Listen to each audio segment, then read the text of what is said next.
মমতা বন্দ্যোপাধ্যায়ের হাত ছাড়লেন প্রাক্তন তৃণমূল বিধায়ক তপন দাশগুপ্ত।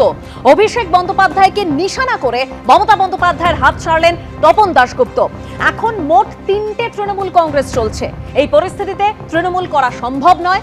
অভিষেক বন্দ্যোপাধ্যায়ের জন্য তৃণমূল শেষ হয়ে গেছে, এই দাবি করছেন প্রাক্তন তৃণমূল বিধায়ক তপন দাশগুপ্ত। মমতা বন্দ্যোপাধ্যায়ের হাত ছাড়লেন এবার প্রাক্তন তৃণমূল বিধায়ক তপন দাশগুপ্ত। অভিষেক বন্দ্যোপাধ্যায়কে নিশানা করে মমতা বন্দ্যোপাধ্যায়ের হাত ছাড়লেন তপন দাশগুপ্ত। একে একে মমতা বন্দ্যোপাধ্যায়ের হাত ছেড়ে সবাই চলে যাচ্ছেন। আমরা জানি এখন মোট 3টে তৃণমূল কংগ্রেস চলছে এবং সেই জন্যই তৃণমূলে থাকা সম্ভব নয়, তৃণমূল করা সম্ভব নয়, এরকমই দাবি করছেন প্রাক্তন তৃণমূল বিধায়ক তপন দাশগুপ্ত। যারা পুরনো কর্মী, যারা নেতৃত্বে যারা পরিবর্তন এসেছিল পশ্চিমবাংলায় মমতা ব্যানার্জি তৃণমূল কংগ্রেসের, তাদেরই ছেড়ে দেওয়া হলো, যার জন্য আজকে পশ্চিমবাংলায় ভরাডুবি হয়ে গেছে তৃণমূল কংগ্রেসের। যে তৃণমূল কংগ্রেসের সভানেত্রী যিনি, তাকে বাদ দিয়ে আরেকটা তৃণমূল কংগ্রেস, আবার মাঝখানে একটা ছোট্ট তৃণমূল কংগ্রেস, মানে 3টে তৃণমূল কংগ্রেস পশ্চিমবাংলায় চলছে। সেই তৃণমূল কংগ্রেস করা আমার পক্ষে সম্ভব নয়। আমি বলবো যে অল ইন্ডিয়ার জেনারেল সেক্রেটারি ত্রুটি কাজের, এর জন্য তৃণমূল কংগ্রেস আজকে শেষ হয়ে গেছে। এবং রাজনীতিটা তো কেউ যদি মনে করে ব্যবসায় পরিণত করব, সেই দলের এই অবস্থাই হবে। তার থেকেও পদত্যাগ করলাম করি। এই দলের সর্বনাশের জন্য দিদির যতটা দায়ী না, দলের 2-1 জন দায়ী আছে। অভিষেক ব্যানার্জি ভয় পাচ্ছে, কারণ অনেকগুলো কেস আছে, তো ও এখন পালিয়ে পালিয়ে ঘুরছে। ওর কারোর সম্বন্ধে বলার শোভা পায় না, ওর জন্যই দল আজকে শেষ হয়ে গেছে। একদিকে অভিষেক বন্দ্যোপাধ্যায়কে নিশানা করে ফের আরো একজন প্রাক্তন তৃণমূল বিধায়ক তপন দাশগুপ্ত, তিনি মমতা বন্দ্যোপাধ্যায়ের হাত ছাড়লেন। অন্যদিকে অভিষেক বন্দ্যোপাধ্যায়ের বিরুদ্ধে ফের হুমকির অভিযোগ দায়ের হলো। দক্ষিণ 24 পরগনার বিষ্ণুপুর থানায় এই অভিযোগ দায়ের হয়েছে বলেই খবর পাওয়া যাচ্ছে। আর কি তথ্য রয়েছে, আমাদের প্রতিনিধি পার্থপ্রতিম ঘোষ রয়েছেন আমাদের সঙ্গে। পার্থ, না পার্থর সঙ্গে আমাদের যোগাযোগ বিচ্ছিন্ন হয়েছে, আমরা আবারও যোগাযোগ করার চেষ্টা করব। তবে যে খবর ইতিমধ্যেই সামনে আসছে, অভিষেক বন্দ্যোপাধ্যায়ের বিরুদ্ধে ফের হুমকির অভিযোগ দায়ের হলো। দক্ষিণ 24 পরগনার বিষ্ণুপুর থানায় এই অভিযোগ দায়ের হয়েছে। হুমকির অভিযোগ দায়ের করেছেন বিজেপি নেতা। গতকালই আমরা জানি অভিষেক বন্দ্যোপাধ্যায়ের আমতলার যে কার্যালয়, সেই কার্যালয় বুলডোজার চলে এবং তারপরে হুঙ্কার দেন অভিষেক বন্দ্যোপাধ্যায়। ঠিক কি অভিযোগ রয়েছে অভিষেক বন্দ্যোপাধ্যায়ের বিরুদ্ধে, আমরা যোগাযোগ করেছি আমাদের প্রতিনিধি পার্থপ্রতিম ঘোষের সঙ্গে।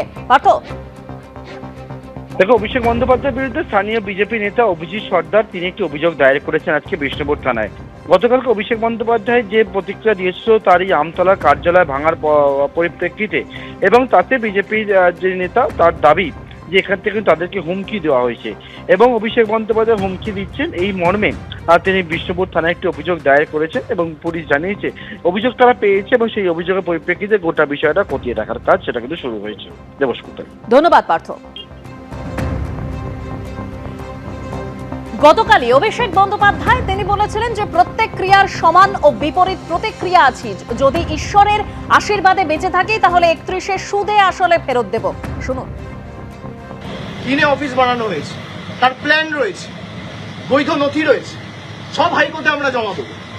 তারপরেও আপনারা ক্ষমতা দেখাতে গিয়ে যে পার্টি অফিস ভেঙেছে, প্রত্যেক ক্রিয়ার সমান এবং বিপরীত প্রতিক্রিয়া আছে, এটা বিজেপির নেতারা যেন ভুলে না যায়।